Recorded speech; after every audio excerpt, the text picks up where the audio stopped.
In the skies over southern England in the summer of 1940, one of the crucial battles of World War II was fought. If the British lost the Battle of Britain, they would be wide open to German invasion and forced to make peace on Hitler's terms. Europe would have remained a Nazi slave empire. But the British did win the battle, and this was largely thanks to the gladiators of RAF Fighter Command. Never in the field of human conflict was so much owed by so many to so few.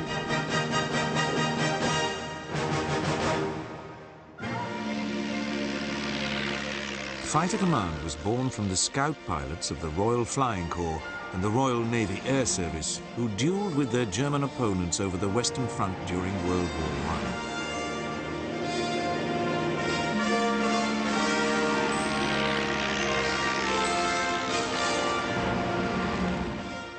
On the 1st of April 1918, the Royal Naval Air Service and Royal Flying Corps were merged to form the Royal Air Force.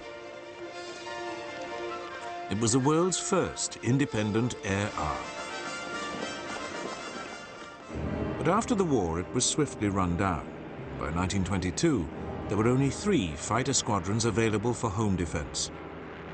It was then planned to build a force of 52 squadrons for the air defense of Great Britain, of which 1/3 would be fighters. The prevailing mood of world disarmament caused this to be put back to 1936. Matters changed radically in January 1933, when Adolf Hitler came to power in Germany. In March 1935, he revealed the existence of the Luftwaffe, boasting that it was already as strong as the RAF.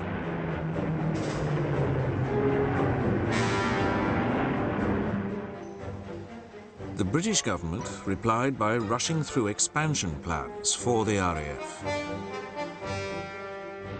A year later, the air defense of Great Britain was reorganized into 4 separate commands: fighter, bomber, coastal, and training.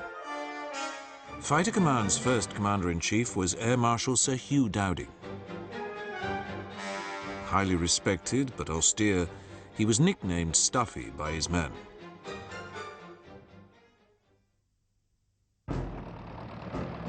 When Dowding took over, Fighter Command had only 16 squadrons, each of 12 aircraft, and just over 200 pilots. It was equipped with biplanes, like the Hawker Fury and the Hawker Demon. These lacked the speed and the necessary early warning to engage bombers before they struck their target. But Dowding inherited and encouraged 2 vital technical developments which would transform his command. Radar, a contraction of radio detection and ranging, enabled approaching aircraft to be detected by reflecting radio waves off them. A chain of stations was rapidly built along England's south coast. And the all-metal frame monoplane fighter, capable of significantly higher speeds than the traditional biplane, was introduced. The first was the Hawker Hurricane, designed by Sidney Camp. The other was R.J. Mitchell's Supermarine Spitfire. By the outbreak of war in 1939, most of Dowding's aircraft were the new Spitfire and Hurricane. Furthermore, he had doubled the strength of his command.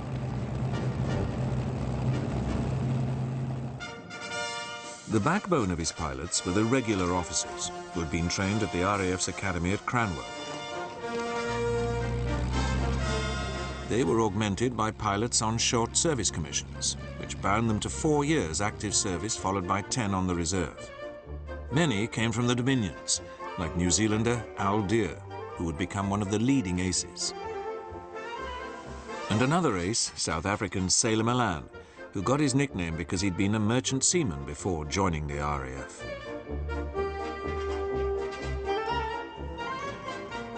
There were also the non-commissioned pilots, who made up 25% of each squadron's aircrew.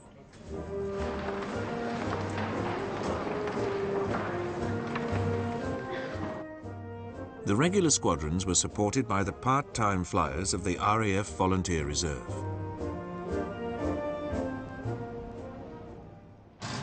And these were backed up by the Royal Auxiliary Air Force squadrons, which also did most of their flying at weekends. The romance of the air was at its height in the 1930s, with ever longer pioneering flights. But like Christopher Foxley Norris and his friend Richard Hillary, most of the weekend flyers played down their enthusiasm. But for example, he and I both joined the Oxford University Air Squadron, but we certainly didn't do it so that we could become better pilots. We did it to enjoy ourselves. Despite this modesty, most of them knew that they were the heirs of the aces of World War I. And their confidence was high.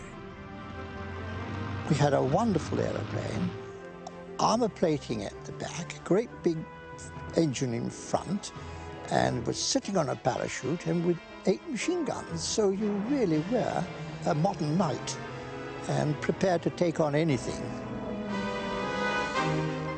James Sanders would become one of the aces of the Battle of Britain.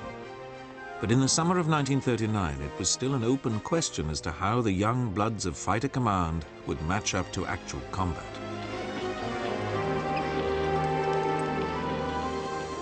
Their test was soon upon them.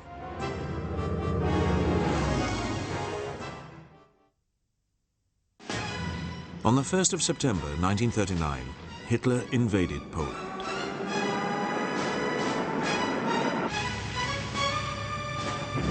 Two days later, Britain and France declared war on Germany, and a British expeditionary force began to cross the English Channel to support the French army.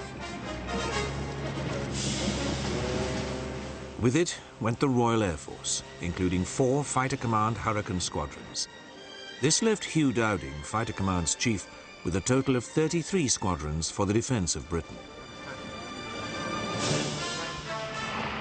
3 were equipped with the Bristol Blenheim, which was fundamentally a bomber and no match for modern monoplane fighters. Another 3 squadrons had the obsolescent Gloucester Gladiator, but the remainder had Hurricanes or Spitfires.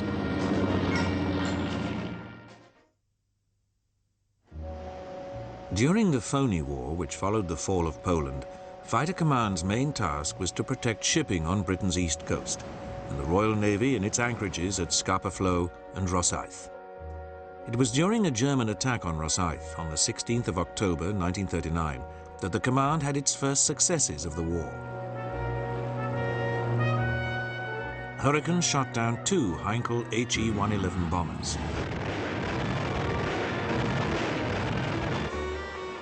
The fighter squadrons in France also had some success against German reconnaissance aircraft. But the onset of winter, which was exceptionally severe, put a brake on the air operations of both sides.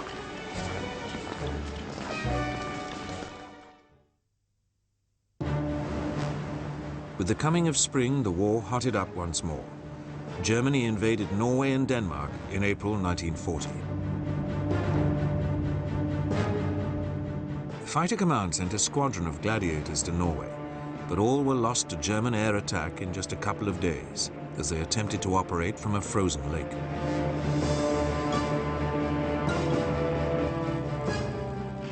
Dowding had also been forced to send a further 6 squadrons to France by May 1940. And when the Germans did attack, 4 more Hurricane squadrons immediately deployed to France.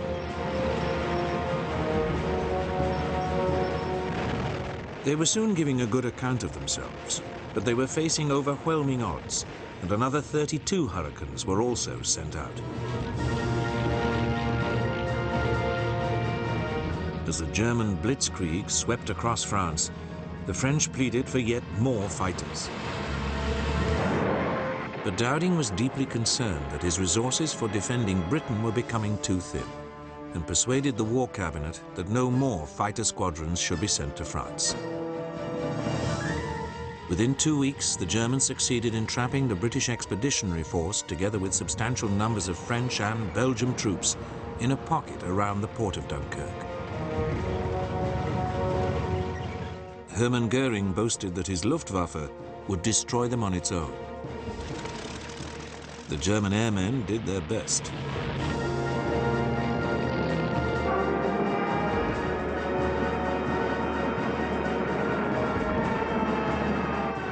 But they could not prevent 340,000 Allied troops being brought back to Britain.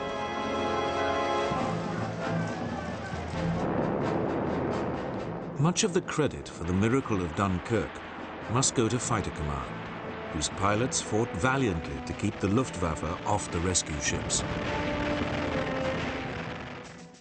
One pilot who saw his first combat during this battle was 30-year-old Douglas Bader.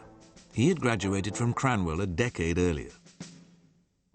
Soon afterwards, he suffered an horrific air crash, which resulted in the amputation of both his legs, forcing him to leave the RAF. But sheer determination got Bader past fit to fly in early 1940, and he quickly justified himself, achieving his first kill, an Me-109, over Dunkirk. He must have been a beginner like myself, because he stayed flying absolutely straight and level while I shot him down, you know, without moving. We didn't have air superiority, but we had enough. The Germans left Dunkirk and went on to Paris and so on, which was a great mistake of theirs, really. We lost quite a lot of airplanes at Dunkirk and some jolly good pilots. Quite a lot of aeroplanes was over 400, as well as 153 jolly good pilots.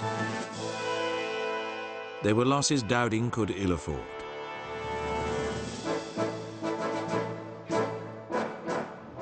He knew that the crucial battle, that for domination of England's skies, was about to take place.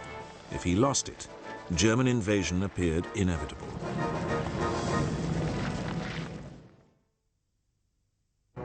Across the English Channel, the Luftwaffe could marshal over 1,100 medium bombers.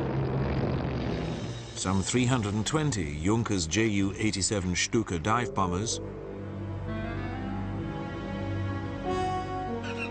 800 Me-109 single-engine fighters,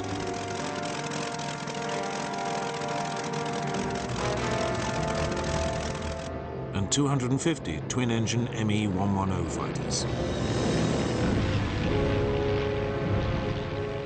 Also within range of Britain were a further 150 bombers and Me-110s based in Norway and Denmark.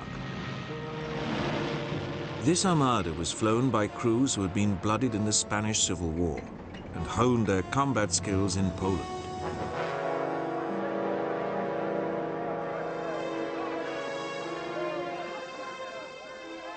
To oppose them, Dowding had approximately 800 fighters, but only his 700 Spitfires and Hurricanes really counted. If they were to be fully effective, efficient command, control, and communications were essential.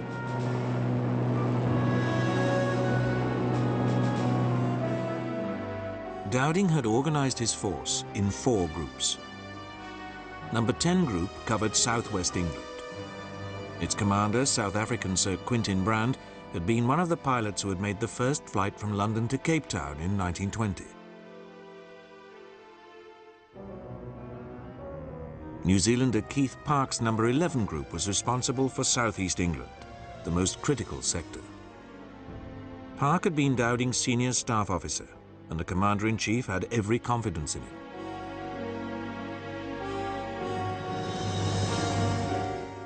Based in East Anglia and the Midlands, Number 12 Group provided depth to the frontline defences. Trafford Lee Mallory, the group commander, had a background of air cooperation with ground forces. Finally, Richard Saul's Number 13 Group covered the north of England and southern Scotland. Dowding was heavily reliant on the chain of radar stations covering the south and east coasts for early warning of the approach of hostile aircraft. This home chain system sent the information of the build-up of enemy raids direct to the filter room at Headquarters Fighter Command at Bentley Priory on the northwest outskirts of London. Here, the direction and strength of the raids were identified, and the information passed simultaneously to the operations rooms at Bentley Priory, the group HQs, and the sector HQs within each group.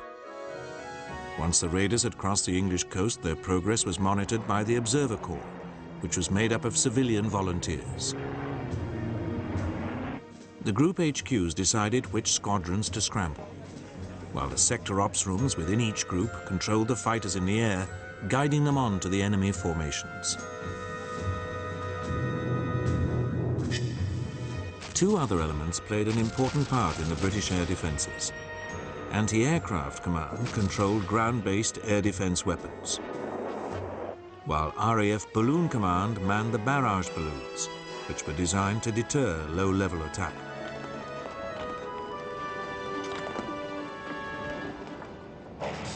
For many, the Spitfire has come to symbolise fighter command in the Battle of Britain.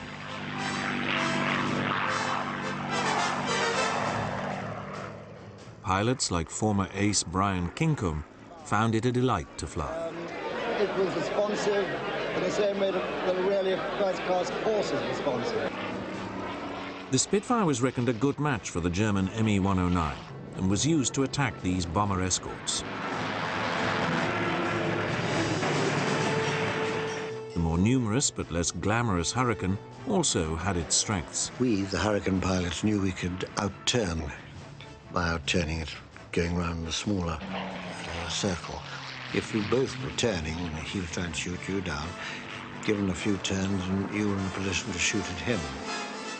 Geoffrey Page and his companions tended to concentrate on shooting down the enemy bombers. One British weakness was tactics, something which some pilots had already identified. The basic RAF formation was the three-plane Vic. Attacks were carried out as drills laid down in the Manual of Air Fighting. This was in contrast to the Luftwaffe, which put its greater combat experience to good use in developing the Finger 4 formation. This provided much more flexibility and better protection against being jumped by hostile fighters. Dowding had no worries over fighter production, which had recently been stepped up. But he was deeply concerned about his slender reserves of trained pilots. Although the training organization was expanded in July 1940 to produce 115 instead of 39 fighter pilots every 2 weeks, it would take time for his command to benefit. Dowding's worries remained acute, especially as casualties started to rise. In addition to calling up all available reserves, more pilots were brought in from overseas. Among them, the combat-experienced Polish pilots, who had escaped to Britain having already engaged the Luftwaffe twice, over their home country as well as France, and trained pilots from France and Czechoslovakia. The RAF even recruited a few American volunteers. However good the pilots and their machines, they were totally reliant on their ground crews, as Bob Stanford Tuck, another Battle of Britain ace, later acknowledged. On occasions you'd land on a hot, terribly hot day and you'd taxi in, switch off, jump out, and they'd swarm onto the thing, open up all the cowlings, the engine fitter would be at it quickly checking this, refueling, they'd be shoveling ammunition into the aircraft as hard as they could go. The radio operator would be there with the side flap open, working on the radio, but all working like absolute beavers.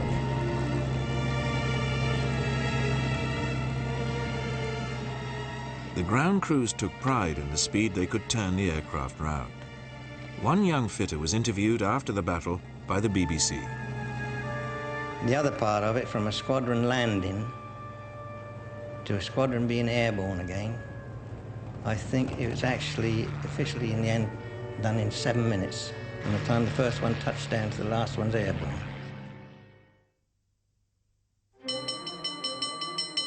The Battle of Britain officially began on the 10th of July 1940.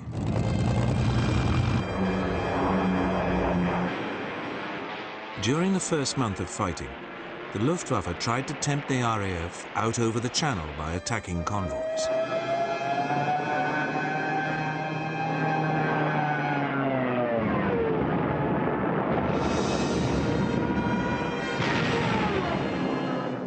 Dowding refused to rise to the bait, although there were some fierce clashes just off the English south coast, particularly around the port of Dover.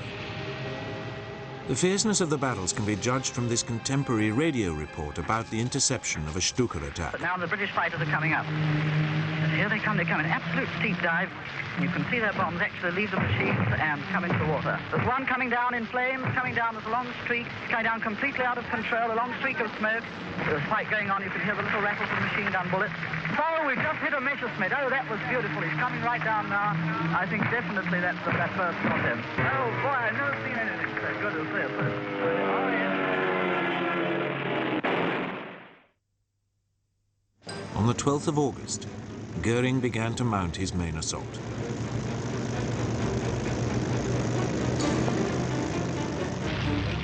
The primary targets were radar stations and forward airfields. Luckily for Dowding, the attacks on the radars were not sustained for long, and most survived. 3 days later came what Goering called Adlertag, or Eagle Day.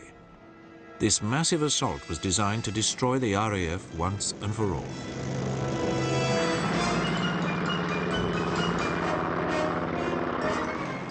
The Luftwaffe flew nearly 1,500 sorties. It was handicapped by the fact that its fighters only had fuel for a few minutes' combat over England. Soon it was losing between 2 and 3 times as many aircraft as the British, 45 to 13 on Adlertag alone. The 18th of August was a crisis day. The Germans attacked a number of the crucial sector headquarters airfields. Command and control was severely disrupted. The RAF lost 34 precious aircraft to the Luftwaffe's 71. But despite their losses, the Germans were still sure that their superior numbers and experience must prevail, as this Nazi newsreel makes clear. Geschwader auf Geschwader. Ihre Kette reißt nicht mehr ab. So geht es Tag und Nacht und Stunde um Stunde.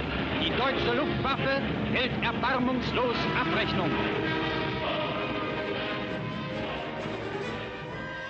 Given this pressure, could Fighter Command hold out?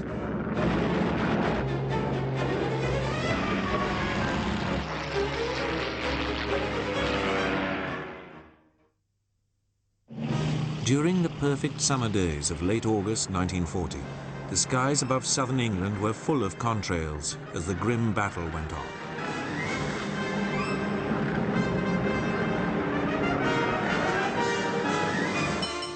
The RAF crews were constantly in action and always outnumbered. Aces Roland Beaumont and Dennis David described the heroic struggle. You're never going to break up a big formation with 7 Hurricanes. You're not going to break up 100 by just coming in behind them. All you'll do is pick off 1 or 2. But if you attack them from the front, there's a good chance you'll make the formations break to avoid you. And then after that, you could get back in and start to try to attack individual airplanes. There wasn't time for bloody tactics. Our tactics were to attack the enemy as quickly as possible. You got straight into a melee and it was every man for himself. I sometimes got very close and had German oil all over my windshield. Those on the ground could only watch and hope. On the 20th of August, Winston Churchill summed up what everyone was thinking. Never in the field of human conflict was so much owed by so many to so few.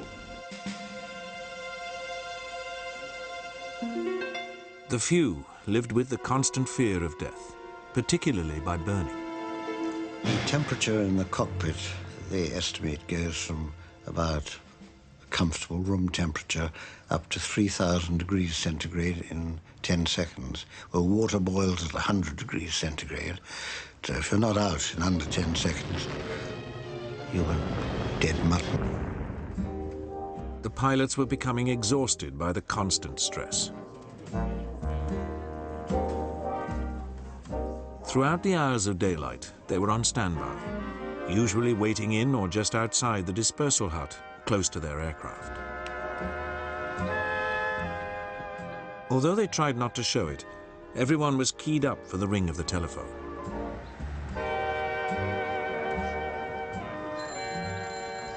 It could be a routine administrative query or the order to scramble.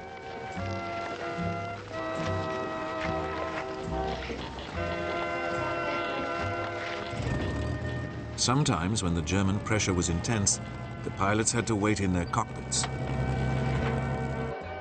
Occasionally, a squadron would be granted a 24-hour stand-down, which usually ran from midday to noon on the following day.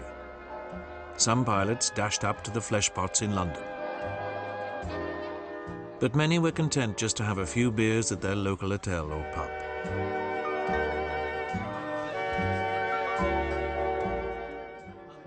When they were on duty, the pilots often flew up to 5 or 6 sorties per day.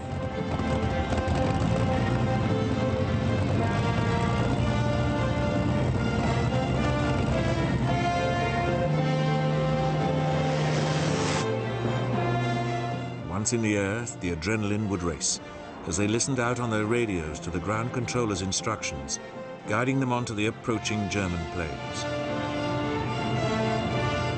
He was helped by the plotters, who marked the progress of the raid on a giant map board.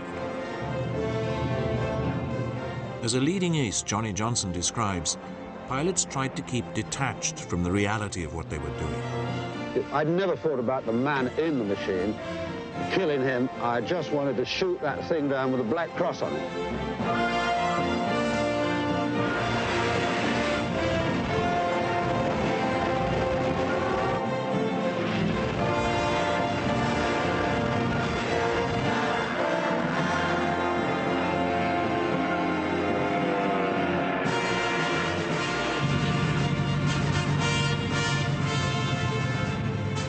Inevitably, at the end of a sortie, pilots would be missing. It's very hard for people to realize today that you sit down to breakfast with somebody and he's never seen again after that meal. And it's a terrible loss, really. But so much so that, as to an individual, I stopped making friends who were other pilots.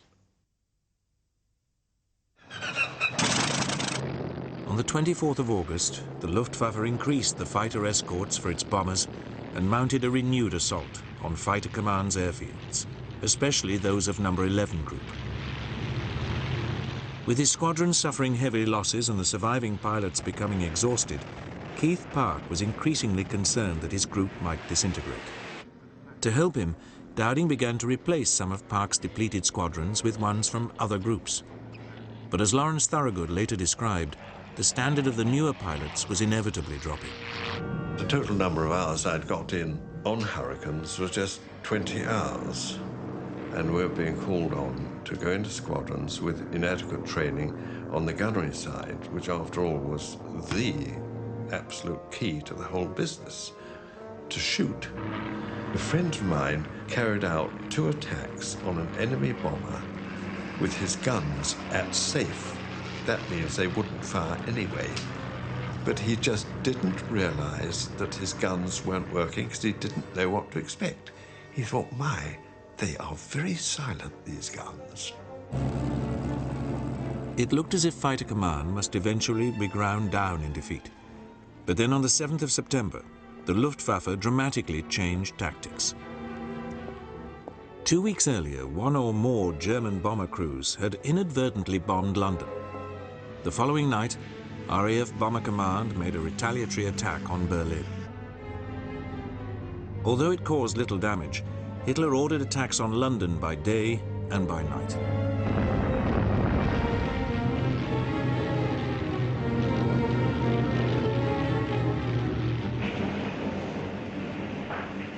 Keith Park later recalled this critical moment in the battle.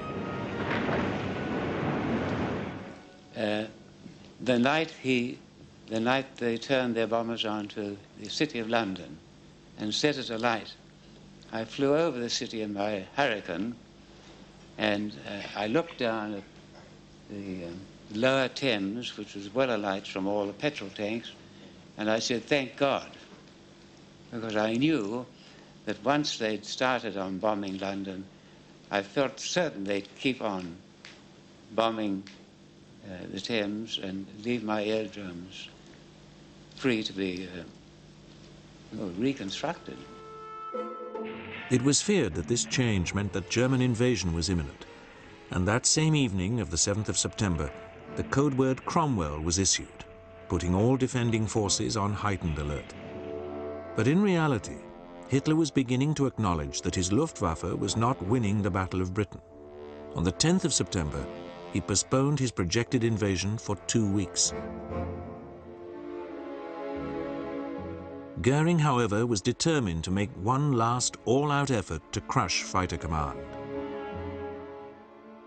On the 15th of September, he launched another massive attack on London, which was designed to get the RAF's remaining fighters into the air so that he could destroy them.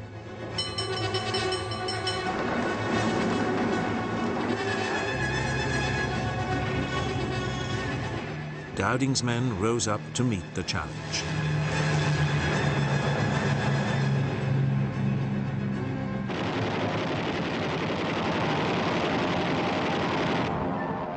Virtually every aircraft that Fighter Command possessed was flung into the assault.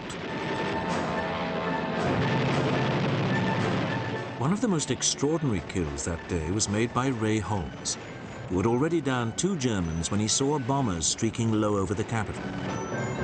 There was St. Paul's Cathedral, there was Buckingham Palace and all these places, and he was on a dead straight line for all these places.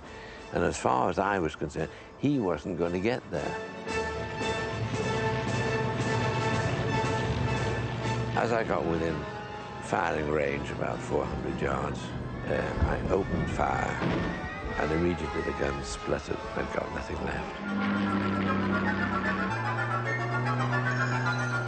And I knew now that the only way of getting the chap down was to take his tailplane off. His tailplane was looking so fragile there, and to me it looked like a model aeroplane, as if you could just chop it.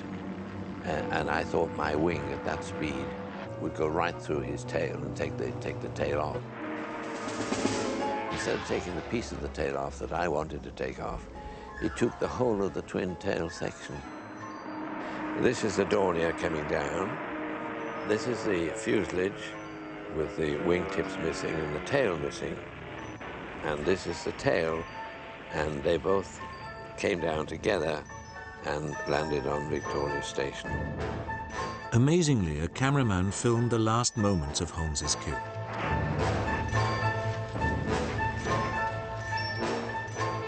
The Luftwaffe lost 60 aircraft, while the RAF lost exactly half as many. There could be no surer proof that Goering had failed, and 2 days later, Hitler ordered an indefinite postponement of his invasion of Britain.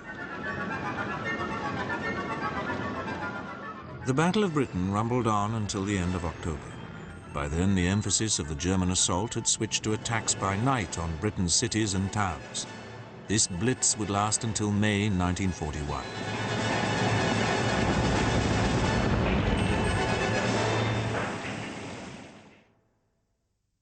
In the aftermath of the Battle of Britain, Hugh Dowding retired.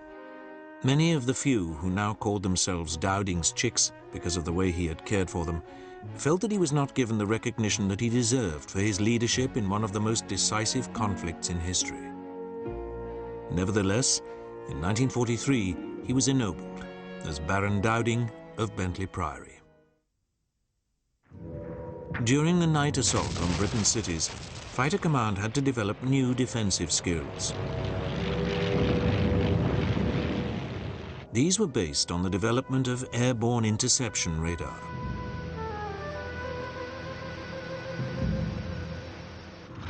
Blenheim's and then the faster and more maneuverable Bristol Beaufighter were used for this role.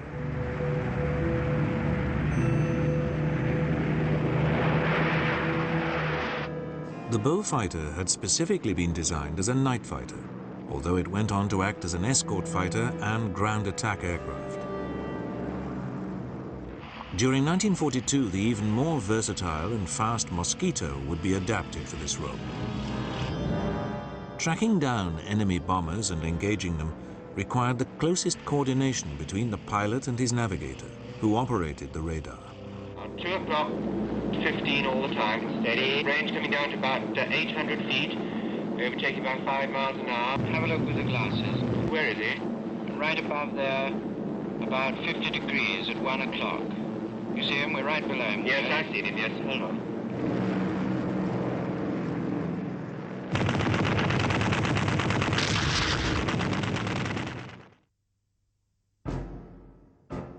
Sholto Douglas, a distinguished World War I scout pilot, succeeded Dowding as Commander-in-Chief of Fighter Command.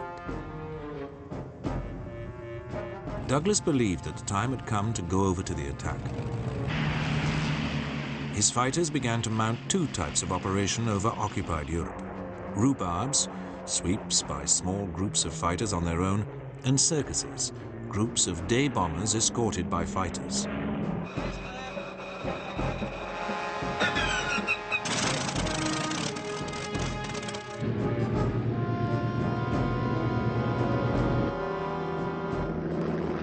Douglas made no secret of his tactics. The aim was to draw German fighters from their airfields in northern France and destroy them in the air. For the first 6 months of 1941, these operations were pursued sparingly, with equal loss rates for either side.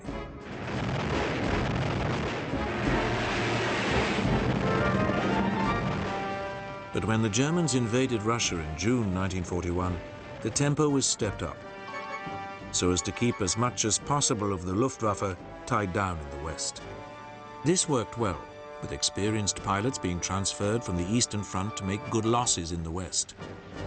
But the rhubarbs and circuses were costly. One reason was that the RAF fighters were now operating over hostile territory. Like their Luftwaffe adversaries the previous summer, they were limited by fuel in the amount of time that they could spend in combat. The second reason was that the Germans had introduced a formidable new fighter, the Focke-Wulf FW-190, which far outclassed the standard Fighter Command Spitfire II. Douglas Bader, who was now leading a wing on cross-channel sweeps, explained how the FW-190 was countered. Now, what they did then, the British manufacturers, they engined up the Spitfire, and it was a Spitfire 9. And the Spitfire 9 reigned supreme for the rest of the war. It was better than the 190. It outclimbed it, outdid everything.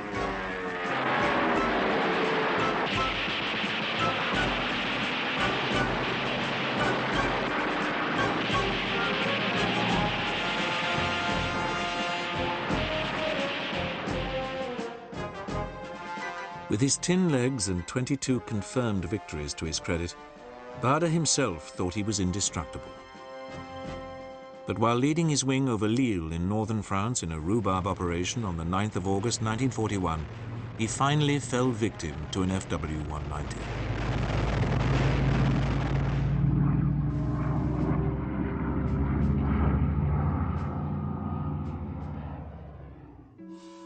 Bader managed to bail out and was entertained by German fighter ace Adolf Galland before being imprisoned for the rest of the war.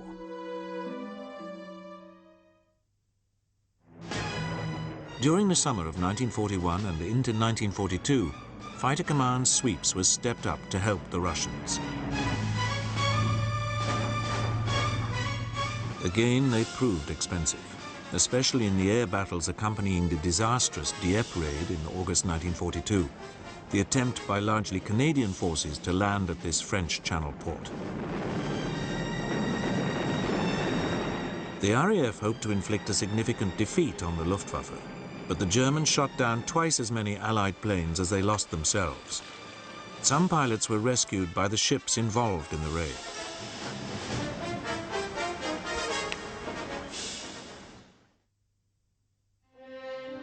During the spring of 1943, planning for the cross-channel invasion of France got underway. Fighter Command, which had already had a number of squadrons drawn off for posting abroad, faced a fundamental reorganization. More of its squadrons were handed over to 2nd Tactical Air Force, which had been set up to provide direct support for the Allied invasion forces. And the remainder of Fighter Command was renamed Air Defence of Great Britain. Both forces were placed under Sir Trafford Leigh-Mallory.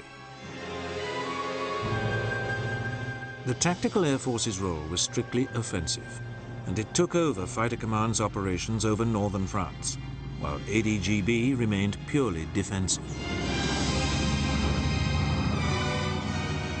One of its tasks was to counter German reconnaissance aircraft, trying to monitor the invasion preparations.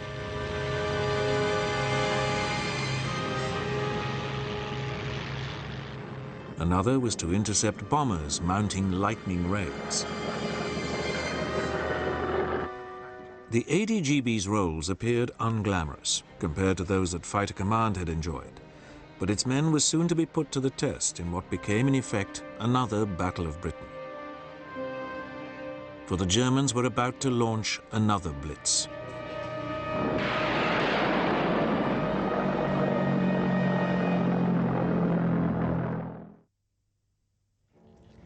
By the early summer of 1944, what Hitler called his miracle weapons, which he was certain could tip the balance of war back in Germany's favor, were finally ready for action. One of these was the V-1 flying bomb, which carried an 1,800-pound warhead and flew at over 400 miles per hour. The Allies had become aware of the V-1 over a year earlier, and in August 1943 had launched a bombing raid against the development center at Peenemünde on the Baltic coast, which set back the program by several months. They also identified and attacked the V-1 launch sites, which the Germans were building in northern France.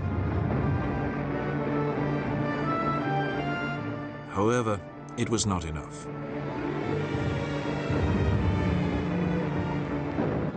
On the 13th of June 1944, a week after the Allied landings in Normandy, the first V-1s were launched against England.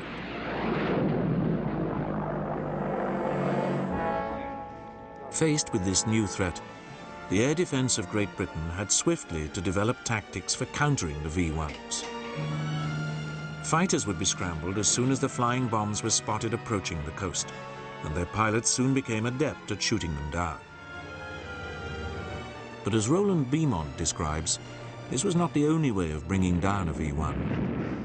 Another method, which was come across by accident, was tipping the V-1 over by the wingtip of the fighter. And this happened, in my own case, when I'd used up my ammunition on one V-1, saw another one, and decided to try and do something about it. And the method was to get your wingtip close underneath the wingtip of the V-1, but not touching it, and then gradually raise your own wing to raise the airflow over it to affect the gyro stabilization of the V-1.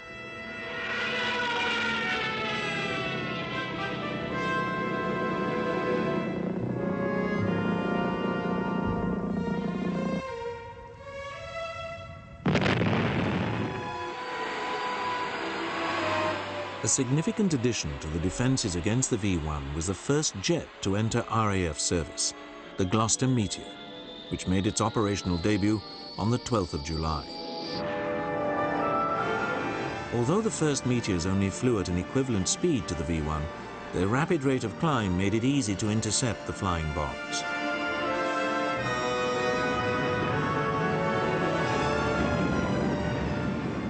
Another measure taken was to deploy anti-aircraft guns to the English south coast to engage the V-1s before they got inland.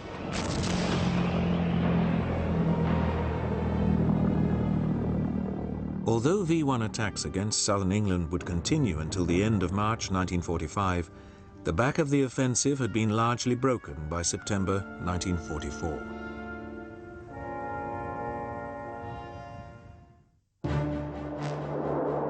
But Hitler had another miracle weapon, the V-2 rocket, which had a 1-ton warhead and could reach speeds of 3,500 miles per hour.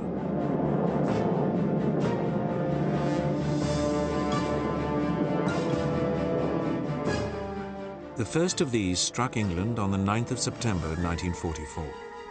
There was little that ADGB could do, since this first ever ballistic missile flew too high and too fast to be intercepted. The Allied ground advance through France took care of the V-1 fixed launchers, but the V-2s remained a threat, since they used mobile launchers. It was only the Allied air offensive against German oil and communications that finally brought the V-2 attacks to a halt.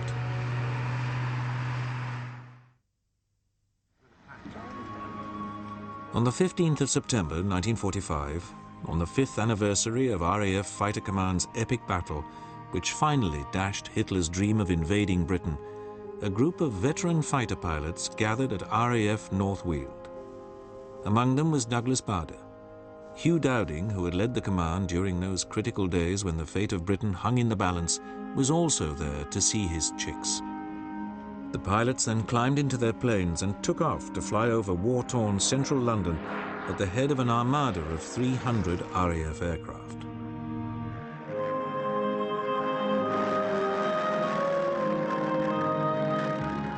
It was a fitting commemoration, both of the end of the war and to the few, the young pilots who had played the lead role in what Churchill had called Britain's finest hour. Many years later, Douglas Bader summed up the spirit of Fighter Command. Well, the tremendous comradeship. They're gay. I mean, look at them, they're all old and round the bend now, but you know, they were young and gay and cheerful, you know, in the old days. Although Fighter Command itself no longer exists in the Royal Air Force, today's fast jet pilots continue to strive to live up to the courage and dash displayed by their forebears. The gladiators, in their Hurricanes and Spitfires, who ensured that Britain would fight on against Nazi tyranny.